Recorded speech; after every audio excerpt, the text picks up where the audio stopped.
Shalom, bien-aimés dans le Seigneur. Je bénis le Seigneur de vous savoir encore nombreux derrière vos écrans pour nous suivre au travers de cette émission Le son de la trompette. Aujourd'hui, votre serviteur, le pasteur Serge Bia, va aborder un thème qui va vraiment beaucoup nous bénir. Le thème que je choisis aujourd'hui, que nous voulons partager, je l'ai intitulé « Va d'abord te réconcilier avec ton frère ». Va d'abord te réconcilier avec ton frère.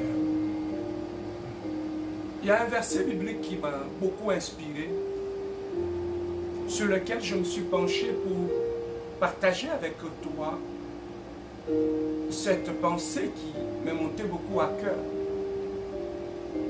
Je suis allé chercher cette pensée dans le livre de Matthieu, chapitre 5, versets 23 à 24. La Bible nous dit ceci. Si donc tu présentes ton offrande à l'autel, et que là tu te souviens que ton frère a quelque chose contre toi, laisse là ton offrande devant l'autel et va d'abord te réconcilier avec ton frère, puis viens présenter ton offrande. Bien-aimé, c'est Jésus-Christ qui est en train de parler au travers de cette portion d'écriture. Au travers de cette portion d'écriture, Jésus-Christ est en train de nous dire une chose qui est capitale et qui a beaucoup retenu mon attention. Il nous dit, si quelqu'un va devant l'autel avec son offrande et qu'en présentant son offrande devant l'Éternel, il se souvient qu'il a un problème contre son frère, qu'il ne dépose pas son offrande sur l'autel, qu'il laisse son offrande de côté, qu'il rentre, qu'il aille d'abord réparer avec son frère, et ensuite qu'il puisse revenir et placer son offrande sur l'autel. Au travers de ces versets, j'ai compris une chose. Avant que Dieu ne puisse agréer notre offrande, il agrée d'abord nos frères. Donc, les yeux de Dieu ne regardent pas d'abord la quantité, la couleur, la grandeur, la valeur de ton offrande. Ce qui intéresse d'abord Dieu, lorsque nous nous présentons devant lui, c'est d'abord la qualité du cœur de celui qui vient offrir.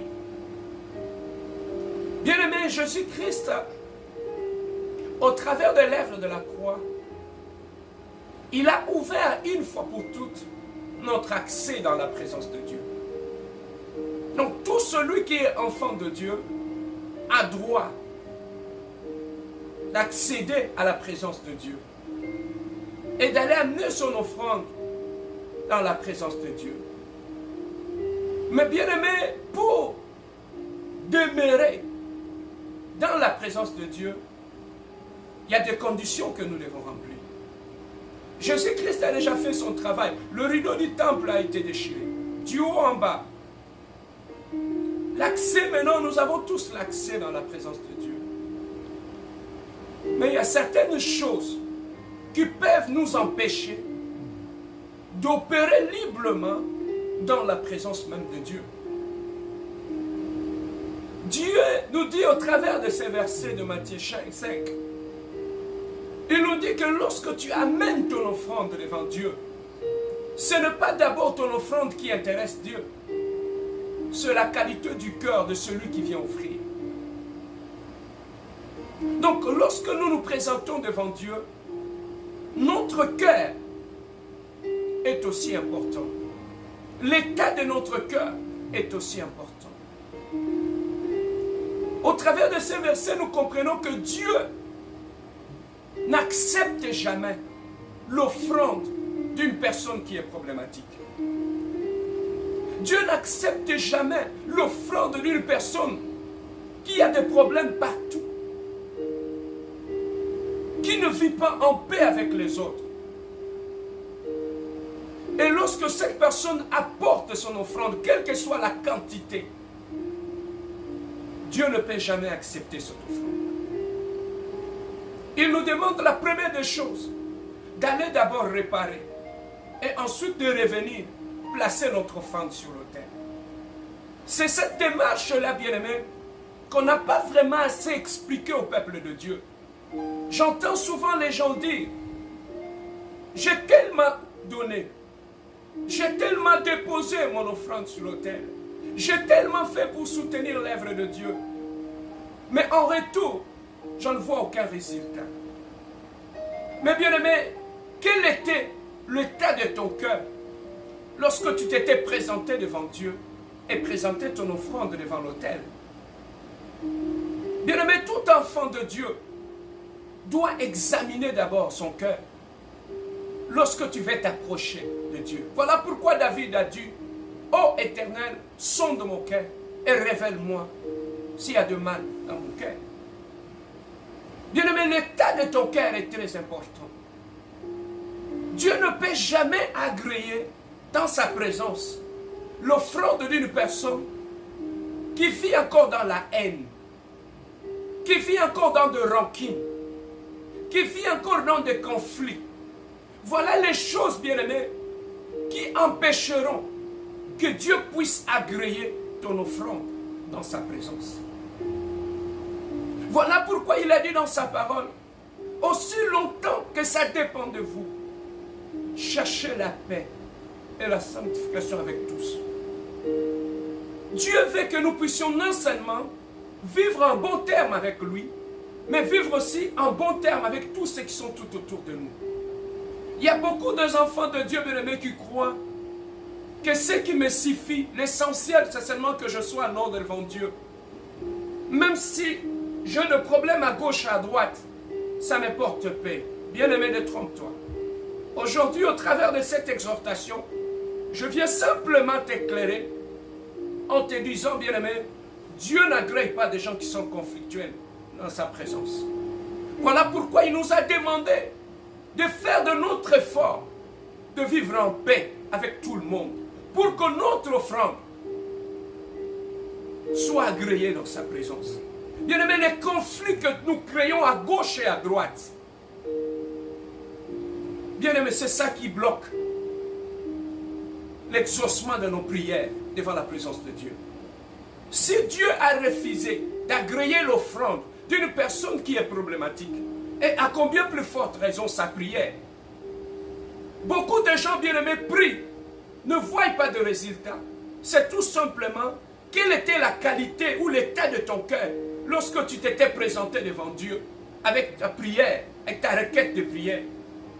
C'est cela même qui va se constituer comme un obstacle à tes prières. Bien-aimés, trop souvent nous nous trompons en nous-mêmes. Il y a des gens que nous n'aimons pas. Il y a des gens avec qui nous vivons en conflit. Il y a des gens que nous avons mis de côté dans notre cœur. On le hait tellement. Mais le seul fait que je suis chrétien, pour que ça ne donne pas une impression que je suis problématique, j'essaye de les camoufler, ces conflits-là. Beaucoup de gens vivent avec des conflits camouflés. Il sourit, il dit bonjour à tout le monde. Mais dans son cœur, bien-aimé, il y a un tribunal qui est là. Dans son cœur, il y a une prison qui est là.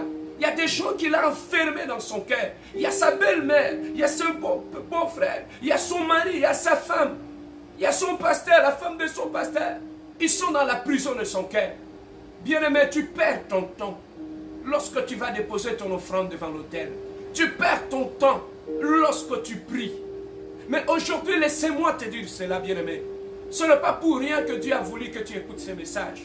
C'est pour que tu puisses revenir dans le Seigneur. C'est pour que tu puisses revenir au bon sentiment et avoir un bon départ. Bien-aimé, cherchez à te réconcilier à tous ceux qui sont tout autour de toi. Parce que si tu ne le fais pas, toutes ces choses-là vont se constituer un obstacle à tes prières, à tes offrandes devant l'Éternel de gloire. Aujourd'hui, on trouve des chrétiens remplis de conflits cachés, des conflits camouflés. Il sourit, il rit à tout le monde, il salue tout le monde, mais dans son cœur, il a des conflits à gauche, à droite. Mais bien aimé, tu peux tout cacher cela aux hommes, mais lorsque tu te présentes devant la présence de Dieu, Dieu regarde l'état de ton cœur et il trouve que tu es problématique. Voilà pourquoi même les disciples, lorsqu'ils sont allés demander à Jésus-Christ de leur apprendre comment prier, dans la prière de notre Père, Jésus-Christ a révélé la même chose. Il a dit tout simplement, pardonne-nous nos offenses, comme nous pardonnons aussi à ceux qui nous ont offensés. Donc celui qui va aller demander la miséricorde de Dieu, c'est aussi celui qui est capable de pardonner à son frère, de pardonner à son mari, de pardonner à sa femme, de pardonner aux autres. Non, avant qu'il puisse demander pardon à Dieu, il montre d'abord à Dieu, Seigneur, regarde comment moi je pardonne à ceux qui sont tout autour de moi. J'aimerais que la même chose que moi j'ai fait aux autres, que tu le puisses le faire à moi aussi. Mais bien aimé, lorsque dans ton cœur tu as une prison, tu as des conflits cachés à gauche et à droite, comment veux-tu que Dieu puisse te pardonner? Voilà pourquoi, bien aimé, c'est l'une des raisons qui fait que jusqu'à aujourd'hui, tes prières sont encore stériles. Qu'il n'y a pas de résultat dans tes prières. Et tout cela est lié à l'état de ton cœur. Voilà pourquoi dans Matthieu 5, 23 à 24, Dieu dit, si tu te souviens que tu as un problème avec ton frère, ne dépose même pas ton offrande devant Dieu. Dépose-la à côté. Va d'abord réparer avec ton frère et ensuite revenir devant Dieu. Bien-aimé, aujourd'hui peut-être que tu es là. Malgré que tu pries, tu gênes. Mais il y a combien de temps que tu ne parles pas à ton mari? Ça fait longtemps que tu gardes une haine contre ton mari, contre ta femme, contre ta belle-mère, contre ton frère à l'église. Comment veux-tu que tes prières soient exaucées? Comment veux-tu que ton offrande puisse produire quelque chose de grand? Parce que Dieu ne l'agrée pas. N'oublie pas, mon frère, ma soeur, avant que Dieu ne puisse agréer ton offrande, il agrée d'abord l'offreur. Celui qui vient offrir, lorsqu'il est agréé, c'est alors que son offrande sera agréée. Mais pour que tu sois agréé devant Dieu, lorsque tu entres dans sa présence, l'état de ton cœur, c'est ça qui te donnera accès dans la présence de Dieu. C'est ça qui fera en sorte que tu puisses opérer dans la présence de Dieu. Bien-aimé, si tu viens de m'écouter au travers de cette exhortation, fais un effort pour que tes prières soient exaucées. Fais un effort pour que tes offrandes soient exaucées. Commence d'abord à chercher la paix avec tous ceux qui sont tout autour de toi.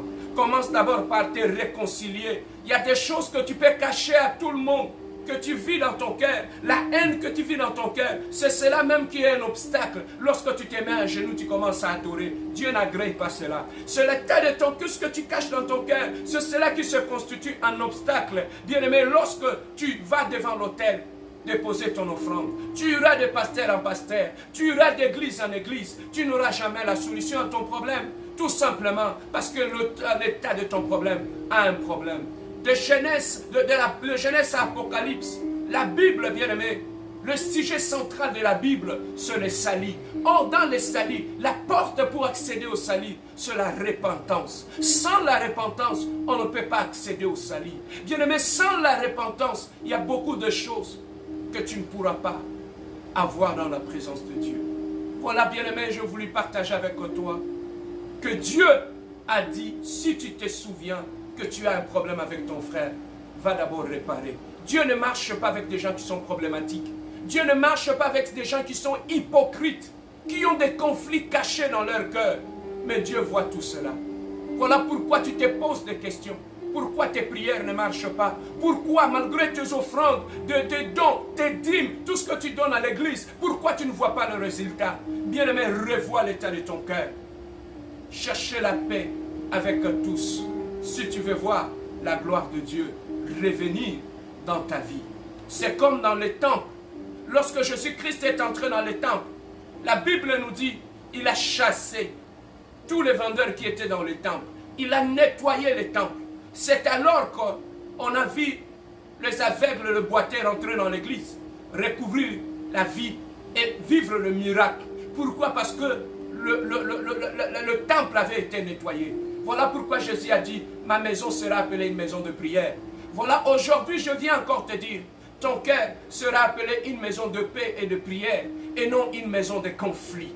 Si tu veux revoir la gloire dans ta vie, commence d'abord par voir l'état de ton cœur lorsque tu te présentes devant Dieu, que ce soit dans la prière, que ce soit dans l'offrande. Si tu es là avec moi et que tu t'es retrouvé dans cette prédication, j'aimerais que tu puisses faire cette courte prière avec moi. Seigneur Jésus, j'étais dans le péché, j'étais dans l'ignorance, mais aujourd'hui tu m'as parlé, j'ai compris, j'étais loin de toi, mon cœur était fermé, dans la haine, dans la méchanceté, dans le manque de pardon, mais aujourd'hui j'accepte de tout relâcher et de me remettre en ordre devant toi.